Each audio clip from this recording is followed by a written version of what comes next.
You're listening to Atlantic Grown Radio. On today's episode, follow Sergeant Safari and his adventures learning about food biomes in Food Safari.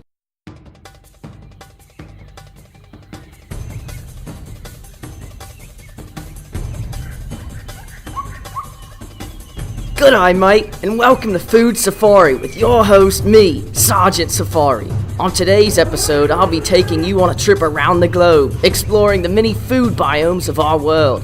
First, we'll take a trip to the crowded food swamps, bustling with activity and packed to the brim with delicious fast food. Then we'll travel to the lush food oasis, plentiful with fresh-grown fruits, vegetables, and other farm-raised products. Finally, we'll jump over to the food desert, completely devoid of food as far as the eye can see. I hope you Joeys are ready for a day of learning, and as always, the adventure of a lifetime.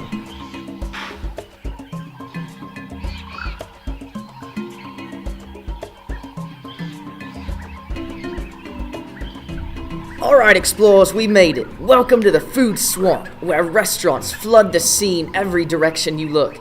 Here on the scene, we have our resident swamp expert, Sydney Swampston.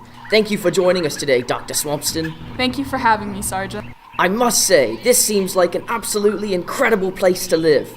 There's food on every corner, amazing restaurants. Just in front of me, I see 3 McDonald's, 2 Burger Kings, a Starbucks, and an IHOP. This place is heaven down under. It may seem nice, Sergeant, but how long do you think you could stomach all this fast food? Well, I think I could last for quite a while, but maybe not forever. I do think I would start to miss my fruits and veggies. Exactly, Sergeant. Even though there are plenty of food options for the residencies here, they're all still limited to fast food. This causes numerous health problems like obesity, type 2 diabetes, heart disease, and even some cancers. Crikey, Dr. Swampston, that sounds horrible. Well, why don't these folks just purchase from healthy grocery stores or restaurants more often? Well, you see, food swamps are most prevalent in low-income communities. And many of the residents work long hours, and grabbing a quick meal at KFC is a lot easier than cooking your own. I suppose that's true, Doctor. I must say, I never thought about it like that. With so many fast food options, I can see how it would be very difficult to stick to a healthy lifestyle.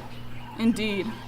Well, Joeys, I hope you can forgive me. It looks like my idea about food swamps was all wrong. Sure, this fast food may taste great, but eating it every day is very bad for you, and food swamps are no fun to live in. Dr. Swampston, I must say I learned a lot today. Thank you so much for talking to us. Never too swamped to talk to you, Sergeant Safari. Ha ha ha ha ha! You've got me cackling harder than a dingo after a trip to the Sydney Opera House. What's that? Oh, my schedule says it's time to head over to the food desert. But I see the food oasis is on here soon, and I've gotta say, that sounds like a lot more fun. What do you think, Joeys? I say we head over to the food oasis.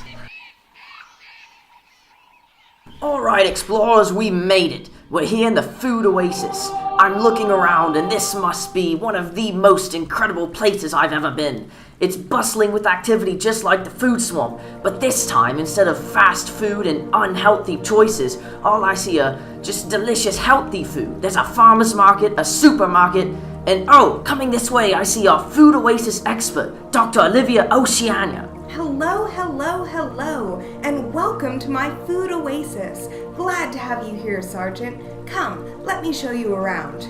Thank you so much for having me. This is such a privilege to be in your presence. This place is amazing. It's not often that you see this many food options gathered in one place, and after all, I am a food safari expert. Well, actually, you're not far off. Food oases are much less common than, say, food deserts or food swamps. Well, I find that incredibly hard to believe. This is the greatest place I've ever been. Who wouldn't want all these healthy options and great choices? I know that I would want to be here forever, so why doesn't everyone live in a food oasis? Everyone wants to live in a food oasis, but sadly, it comes down to money. Our food system has been set up so that these better food options are only in higher income neighborhoods or very limited in lower income neighborhoods. Food access is greatly affected by socioeconomic status, and the discrepancies can be quite dramatic. Take Los Angeles, for example. As of 2010, in one of the poorest resource environments, South LA, only 60 full-service grocery stores provided for more than 1.3 million people, while in West LA, the 651,000 people got the use of 57 full-service grocery stores, meaning nearly half as many customers per store. Holy wallabies! Those numbers are incredible! I had no idea so many people living so close together didn't have the same food opportunities as each other, and much less the same opportunities that I and so many of our young explorers have at home. It's a sad fact of life. Fortunately, people are recognizing these inequities and starting to create new programs and systems to bring people to the same level. From urban agriculture to traveling farmers markets, change is coming, even if it is a little slow. Well, Doctor, it's a good thing that there are so many people out there trying to make our world a better place. I feel much luckier to live in a food oasis now than I ever did before this adventure. But it's time for us to take off on the next leg of our journey, the food desert. Explorers, I must admit, I'm a bit excited. I've never been to a food desert before, so I'm not sure what to expect. This is a new adventure for all of us. Let's go. Alright, mates, we're here in the food desert. I've been waiting for around an hour for our expert Dr. Danny Deserto to arrive, but it doesn't look like he's here. In fact, I'm the only person here at all. But anyway, I guess I better just fill you in on what a food desert looks like from my point of view. Now, like I said, I've never actually been here before, but what it looks like to me is that there is no food at all. There's no morsel to be seen a boomerang's throw in any direction. It looks to me like no one lives here either. I don't see a single house, which I suppose is a good thing since there's no food. Now, I'm no expert on nature, but I can say that I'm almost sure that this here food desert is a natural occurrence. There's no way human beings could possibly make something like this. Hold on just a minute. I think it's time that I cut in. Hey explorers, I'm Sergeant Safari's producer. I'm gonna be honest. Safari means well, but sometimes he just doesn't know his farms from his flapjacks. For one thing, the poor sergeant just got confused without his guide. By going to the oasis before the desert, he missed the turnoff for the food desert and landed in the middle of nowhere. What he thought was a food desert was actually a real desert. A food desert is actually very different from a real desert. Just like how food swamps aren't bogs in the bayou, and food oases aren't watering holes in the middle of the desert, food deserts are man-made areas that have been labeled deserts because of the limited food options and greater distance to grocery stores for the people who live there. Food deserts are not devoid of people like the sergeant said. In fact, some figures estimate that nearly 23.5 million people live in food deserts worldwide. But here's what a food desert really is. It's a place that simply doesn't have access to healthy food. It's not that there's no food at all. It's no barren wasteland like the desert that Sergeant's in. The people who live in food deserts just live farther away from food in comparison to other populations. They can still get it. It's just much more difficult than it should be. For example, someone living in a food desert isn't necessarily going to have nothing to eat at all, but it could take them a 30-minute bus ride to get to the nearest grocery store. Now that doesn't sound very nice at all, does it? Here's the problem with calling it a food desert. Calling it a desert makes some people, like our good friend Sergeant Safari, think that it is just like a real desert, completely empty. These misunderstandings lead some people to consider changing the words we use to describe food deserts. Since money and social class often affect where food deserts exist, some people favor the term food apartheid to communicate the severity of the problem and motivate people to change things. If that term confuses you, you're not alone. The problem with changing the lexicon from food desert to food segregation or food apartheid is that audiences which understand what you're talking about narrow considerably when you attempt to reinvent a term that has been widely used for many years. Instead of changing the words we use, we simply need to be more aware of what our words mean.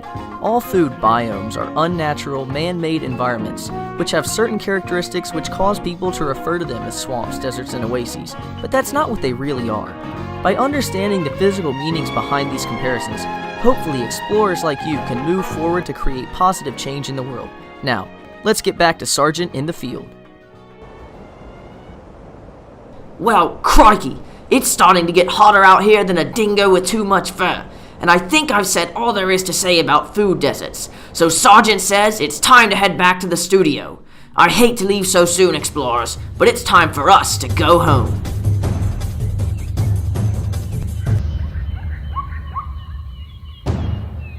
And we're back. I've gotta say, explorers, that was the most fun I've ever had on an adventure with you. What's that? I said that last week. Well, this one was even better. Explorers, thank you again for coming with me on this trip of a lifetime. I hope you learned as much as I did about food biomes in our world. Just remember, food swamps, oases, and deserts are everywhere. Now that you know more about them, see what kind of food biome you live in, and see what you can do to help those whose food biomes may not be as nice as yours. In fact, all this talk about food has made me starving. I'm gonna go throw a few shrimp on the barbie right now. Thanks for watching. Sergeant Safari, over and out.